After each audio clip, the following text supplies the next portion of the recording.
আমরা স্পষ্ট ভাষায় বলছি, ঋণ খেলাপি এবং ব্যাংক ডাকাত তাদেরকে আমরা সংসদে যাইতে দিব না।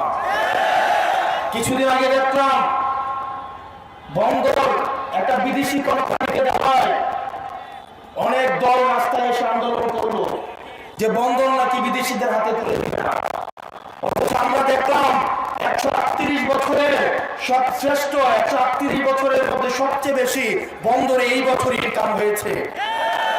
আপনারা বন্দর বিদেশিদের হাতে তুলে দিবেন না, কিন্তু প্রবাসীদেরকে এনে আপনারা সংসদে ঢুকাবেন। এই মুনাফিকে আপনারা নিয়ে কিভাবে ঘুমান? এই প্রবাসীরা এখন সুযোগ আসছে, বাংলাদেশে আসছে। আবার যদি দেখে নির্বাচন উত্তর দক্ষিণ, তাদের যে পাসপোর্ট আছে সেটা নিয়ে আবার বিদেশে পালাবে। এই দেশের ভূমিপুত্ররাই এই দেশ শাসন করবে, কোন প্রবাসী এসে এই দেশ শাসন করতে পারবে না। যে বাংলাদেশের রক্তের সাথে, বাংলাদেশের মাটির সাথে, পানির সাথে, জনগণের সাথে যার কোনো সম্পর্ক নাই, বাংলাদেশের জনগণের নীতি নির্ধারণীতে এই প্রবাসীদেরকে, এই বিদেশিদেরকে তাদেরকে কোনো জায়গা দেওয়া হবে না। প্রিয় বাউফলবাসী, প্রিয় তরুণ প্রজন্ম, আমাদের আগামী বাংলাদেশটা, আমাদের অতীত প্রজন্ম যে ভুল করে গিয়েছে, সেই ভুলের দায়ভার, সেই ভুলের মাসুল আমরা তরুণ প্রজন্ম বারবার আমরা দিতে পারবো না। ইতিহাসের প্রত্যেকটা প্রান্তে আমাদের অতীত প্রজন্ম ইতিহাসের ভুল প্রান্তে তার অবস্থান নিয়েছে এবং সেটার দায় আমাদেরকে, রক্ত দিয়ে আমাদেরকে সেটার দায় শোধ করতে হয়েছে।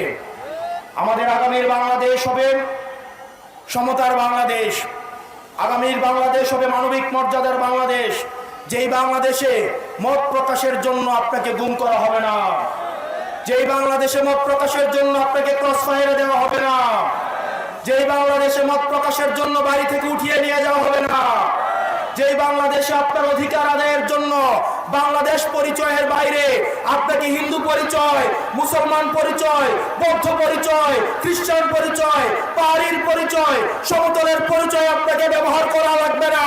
আপনার কেবলমাত্র পরিচয় আপনি বাংলাদেশি পরিচয়ে আপনি সাম্য, মর্যাদা, ন্যায় বিচারের আপনি সমান অধিকার পাবেন ইনশাআল্লাহ। নির্বাচনে আমাদের ঐক্যবদ্ধ বাংলাদেশ, আমাদের বাংলাদেশের প্রধান এবং প্রথম সমস্যাই হচ্ছে দুর্নীতি। আপনি একটা ফুটা ট্যাঙ্কের মধ্যে যতই পানি দেন না কেন, দিন শেষে পানি থাকবে খালি। আমাদের ফুটাগুলাকে বন্ধ করতে হবে, দুর্নীতিকে বন্ধ করতে হবে। অত্যন্ত পরিতাপের বিষয়, আমাদের দুর্নীতি বন্ধর দিকে মনোযোগ নাই, কারণ আমরা দুর্নীতিবাজদেরকে আবার আমাদের অনেক দল সংসদে পাঠাচ্ছে। আগামী নির্বাচন হবে দুর্নীতিবাজদের বিরুদ্ধে নির্বাচন, আগামী নির্বাচন হবে টেন্ডারবাজদের বিরুদ্ধে নির্বাচন, আগামী নির্বাচন হবে এই চাঁদাবাজদের বিরুদ্ধে রেড কার্ডের নির্বাচন। প্রিয় তরুণ প্রজন্ম, আমরা এই তরুণ প্রজন্ম, আমাদের পরিচয় হবে আমরা একটা বৈষম্য মুক্ত বাংলাদেশের নামক একটা রাষ্ট্রের, আধুনিক এবং অগ্রসর রাষ্ট্রের একটা গর্বিত নাগরিক হইতে চাই। আমরা বিশ্ব ব্যবস্থার সাথে শুধুমাত্র তাল মিলিয়ে চলতে চাই, বিষয়টা এমন না। আমরা বিশ্ব ব্যবস্থার নিয়ন্ত্রণ আমরা নিতে চাই। আমাদের রেমিটেন্স যোদ্ধা যেসব ভাইয়েরা বিদেশে রয়েছে, তাদের অধিকার আমরা নিশ্চিত করতে চাই। যেসব কৃষক, তারা, আমরা আপনাদের এলাকায় গত বছর আসছিলাম, আমি আমার আত্মীয়র বাসা এখানে। গত বছর এসে দেখলাম একটা তরমুজের একটা ট্রাক যদি ঢাকায় পাঠাইতে হয়, সেখানেও চাঁদা দিতে হয়। ধান যদি ঢাকায় পাঠাইতে হয়, সেখানেও চাঁদা দিতে হয়।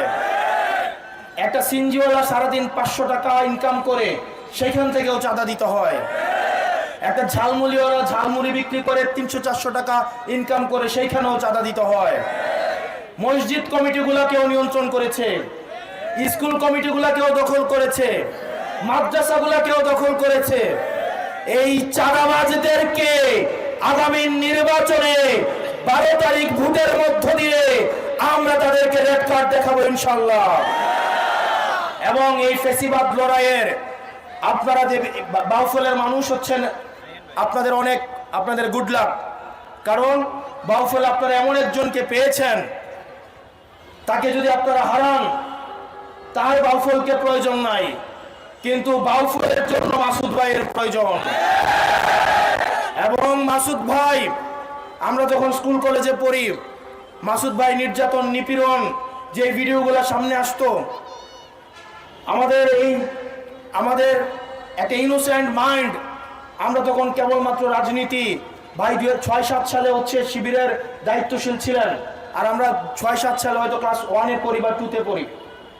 আমরা যখন ইউনিভার্সিটিতে আসলাম 2016 সালে, তখনকার সময় থেকে ভাইকে যখন আমরা দেখি, ভাইয়ের নির্যাতন নিপীড়ন কারাবরণের যেই জীবন আমরা যখন দেখেছি, যেই আপোষহীন যেই মনোভাব আমরা দেখেছি, আমরা বিশ্বাস করি বালফল তার ইতিহাসে সর্বশ্রেষ্ঠ এবং এই ইতিহাসের সর্বশ্রেষ্ঠ সংসদ সদস্য পেতে যাচ্ছে এবার ইনশাআল্লাহ। এই সংসদ সদস্য মাসুদ ভাই কেবলমাত্র বালফলের না, ইনি হচ্ছেন সারা বাংলাদেশের সম্পদ। উনি হচ্ছেন আধিপত্যবাদের বিরুদ্ধে সবসময় লড়াকো এক সৈনিক, দুর্নীতিবাদদের বিরুদ্ধে এক সৈনিক, ভারতীয় আধিপত্যবাদের বিরুদ্ধে এক সৈনিক, হাদি ভাইয়ের উত্তরসূরি। এই মাসুদ ভাইকে আপনারা সম্মান দিবেন তো ইনশাআল্লাহ।